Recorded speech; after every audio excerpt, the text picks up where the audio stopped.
निकाल दूंगा। बापू, मैं पढ़ लिख कर कुछ बनना चाहती हूँ, मेरी पढ़ाई ना रोको बापू। आनंदी, तुझे पढ़ना है तो पढ़, लेकिन सारी उम्र बाप की छाती पर यूं बोझ बनकर ना बैठ। पर बापू, अभी तो मेरी उम्र पढ़ाई लिखाई की है, मुझे पढ़ लिख कर डॉक्टर बनना है। पढ़ाई पढ़ाई पढ़ाई, आज तो तेरी इन किताबों का काम तमाम करके ही छोड़ूंगा। ये ले। नहीं बापू, मत छोड़ो बापू। छोरी। नहीं नहीं बापू, नहीं। बापू, ये तुमने क्या किया?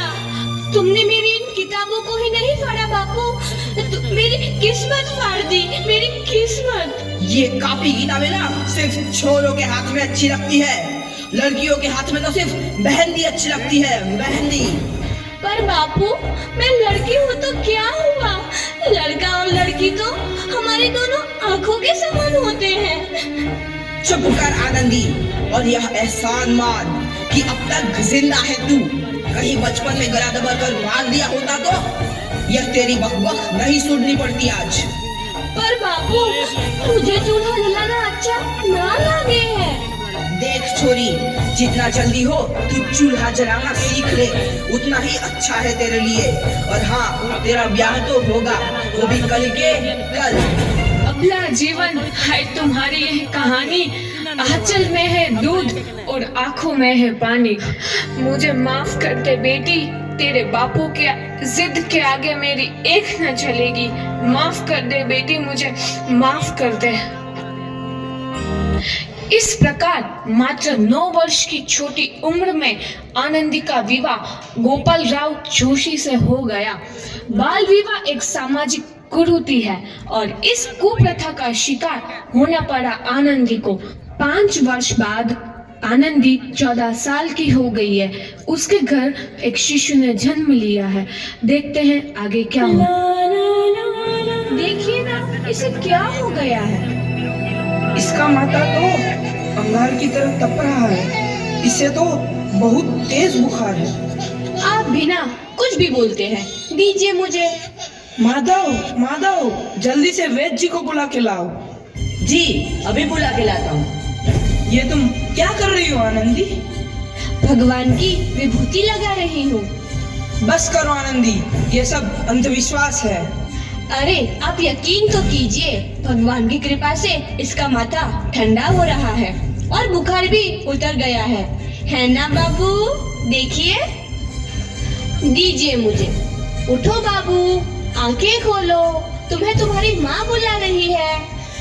आंखें खोलो, देखिए ना इसे क्या हो गया है, आंखें भी नहीं खोल रहा।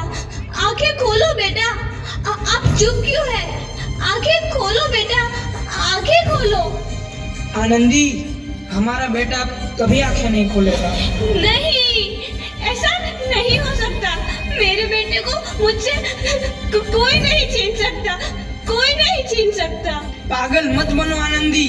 माधव, माधव। आनंदी, बंद करो ये पागलपन। भगवान ने मेरा बच्चा छीन लिया। भगवान ने नहीं, तुम्हारी अशिक्षा और अंधविश्वास ने तुम्हारा बच्चा छीना है। अगर तुम पढ़ी लिखी होती तो आज हमारा शिशु जीवित होता। तुम अनपढ़ थी आनंदी, अनपढ़। नहीं, अब मैं अनपढ़ नहीं रहूंगी, नहीं रहूंगी मैं अनपढ़। मैं पढ़ूंगी ताकि कल किसी और आनंदी को इलाज के अभाव में अपना बच्चा ना खोना पड़े। शाबाश आनंदी, और यही तुम्हारे अपराध के लिए प्रायश्चित भी है।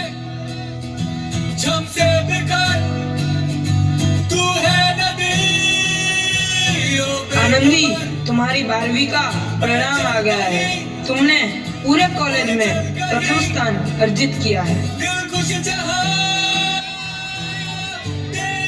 आनंदी, तुम्हारी मेहनत रंग लाई है, तुम्हें शिक्षा वृत्ति मिली है। ये लो तुम्हारे अमेरिका जाने की टिकट। मुझे शिक्षा वृत्ति मिल गई, मैं अमेरिका जा रही हूँ। पर ये सब मैं अकेले कैसे कर पाऊंगी? आनंदी, अपने आप को इतना कमजोर क्यों समझ रही हो? फिर इतना पढ़ने लिखने का क्या फायदा? तुम अभी गवार की। गवार नहीं हूँ मैं अब गवार।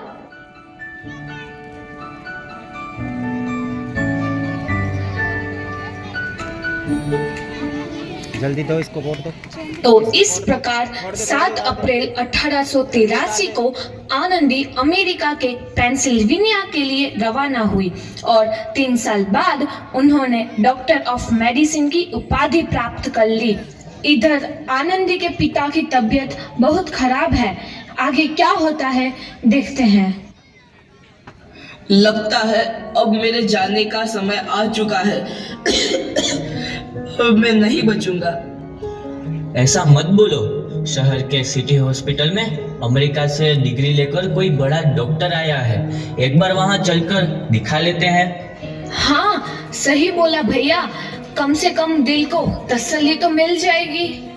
हाँ हाँ, चलो चलो जल्दी हॉस्पिटल चलते हैं।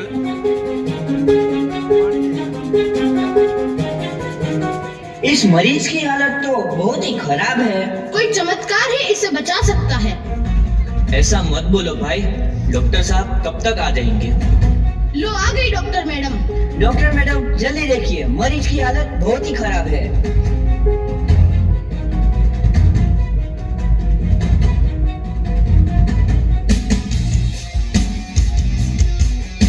अब आप बिल्कुल ठीक हैं। मौत के मुंह से आपको बचाया है डॉक्टर मैडम ने। डॉक्टर साहब ने मुझे बचा लिया। मुझे मिलना है डॉक्टर साहब से। डॉक्टर साहब नहीं, डॉक्टर मैडम बोलो। डॉक्टर मैडम, उन्होंने ही तुम्हें जीवन दान दिया है। लो आ गई डॉक्टर मैडम, मिल लो उनसे। डॉक्टर मैडम, आपका बहुत बहुत धन्यवाद। आपने मेरी जान बचाई। इसके बदले में मैं गरीब भला आपको क्या दे सकता हूँ? वचन चाहिए मुझे कि कभी ये नहीं कहोगे कि लड़कियां कुछ नहीं कर सकती। वचन? ये कैसा वचन? अरे श्यामलाल, तुमने पहचाना नहीं? तुम्हारी बेटी आनंदी। आनंदी? मेरी बेटी आनंदी डॉक्टर? हाँ बापू, वही आनंदी जिसके लिए बचपन में तूने चूल्हा और दूल्हा के अलावा कुछ नहीं सोचा था। आनंदी, आनंदी मेरी बेटी, मुझे माफ कर दे। मैं तेरा गुनहगार हूँ बेटी। नहीं नहीं बापू, वही आनंदी जिसके हाथ पीले करके तुम उसकी सारी जिंदगी काला कर देना चाहते थे। माफ कर दे मुझे मेरी बच्ची, माफ कर दे। मैं तेरा अपराधी हूँ मेरी बच्ची, माफ कर दे। नहीं बापू, मैंने तो तेरा एहसान चुकाया है। याद है ना अपना एहसान जो बचपन में तुमने मुझ पर किया था? ताने सुना सुना कर जीते जी मार डाला था मुझको। अब बोल, और किस किस को मारेगा? आनंदी बेटी, मुझे माफ कर दे मेरी बच्ची। मैं तेरा गुनहगार हूँ। बापू, आपने ही तो बोला था किताबें सिर्फ बेटों के हाथ में अच्छी लगती है, बेटियों के हाथ में तो सिर्फ मेहंदी। बेटों और बेटियों में फर्क करना तो आंखों में फर्क करने समान है। एक का पढ़ना और दूसरे का ना पढ़ना सामाजिक अंधकार है बापू, सामाजिक अंधकार। उपकार मांगता हूँ मैं तुझ जैसी बेटी का, जिसने सारी उम्र मुझसे कुछ ना मांगा तो सिर्फ बराबरी का दर्जा। वरना सच तो यह है कि मैं तेरी माफी के लायक भी ना हूँ। मुझ जैसा बाप तेरी बराबरी कर सके उसके मैं लायक भी ना हूँ मेरी बेटी, मैं लायक भी ना हूँ। अपने बापू को क्या माफ नहीं करोगी आनंदी? माफ कर दो आनंदी, माफ कर दो।